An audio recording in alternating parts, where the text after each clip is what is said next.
5 ಸಹ ಪ್ರಯಾಣಿಕರು ಈ ದಿನ ಬೆಳಿಗ್ಗೆ ವಿಮಾನ ಅಪಘಾತದಲ್ಲಿ ನಿಧನವಾಗಿರುವುದನ್ನು ಈ ಸದನಕ್ಕೆ ಅತ್ಯಂತ ವಿಷಾದದಿಂದ ತಿಳಿಯಬಯಸುತ್ತೇನೆ.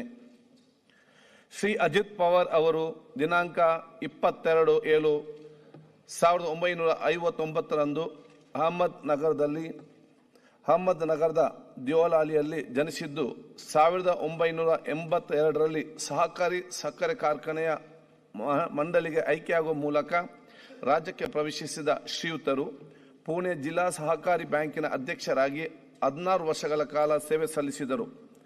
1991ರಲ್ಲಿ ಬಾರಾಮತಿ ಕ್ಷೇತ್ರದಿಂದ ಮೊದಲ ಬಾರಿಗೆ ಲೋಕಸಭೆಗೆ ಆಯ್ಕೆಯಾಗಿದ್ದ ಅವರು ಕೇಂದ್ರ ರಕ್ಷಣಾ ಸಚಿವರಾಗಿ ಸೇವೆ ಸಲ್ಲಿಸಿದರು.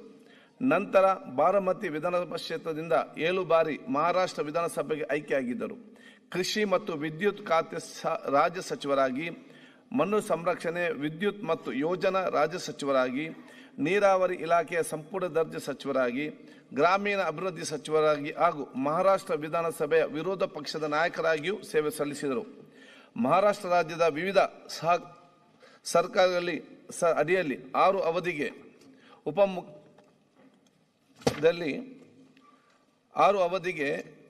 ಉಪಮುಖ್ಯಮಂತ್ರಿಯಾಗಿ ಸೇವೆ ಸಲ್ಲಿಸಿ ಅವರು ಪ್ರಸ್ತುತ ಮುಖ್ಯಮಂತ್ರಿ ದೇವೇಂದ್ರ ಫಡ್ನವೀಸ್ ಅವರ ಸಂಪುಟದಲ್ಲಿಯೂ ಉಪಮುಖ್ಯಮಂತ್ರಿಯಾಗಿ ಸೇವೆ ಸಲ್ಲಿಸುತ್ತಿದ್ದರು. ಬಡವರ, ದೀನದಲಿತರ ಮತ್ತು ರೈತರ ಧ್ವನಿಯಾಗಿ ನೇರ, ನಿಷ್ಠುರ ಮತ್ತು ದಿಟ್ಟ ರಾಜಕಾರಣಿ, ಹಿರಿಯ ಸಹಕಾರಿ ಧುರೀಣ ಅಜಿತ್ ದಾದಾ ಎಂದೇ ಖ್ಯಾತರಾಗಿದ್ದ ಶ್ರೀಯುತರು ಈ ದಿನ ಅವರ ಕ್ಷೇತ್ರವಾದ ಬಾರಾಮತಿಯಲ್ಲಿ ಹಮ್ಮಿಕೊಂಡಿದ್ದ ವಿವಿಧ ಕಾರ್ಯಕ್ರಮಗಳಲ್ಲಿ ಭಾಗವಹಿಸಲು ವಿಮಾನದಲ್ಲಿ ತೆರಳುತ್ತಿದ್ದಾಗ ಉಂಟಾದ ವಿಮಾನ ಅಪಘಾತದಲ್ಲಿ ಮೃತಪಟ್ಟಿದ್ದಾರೆ.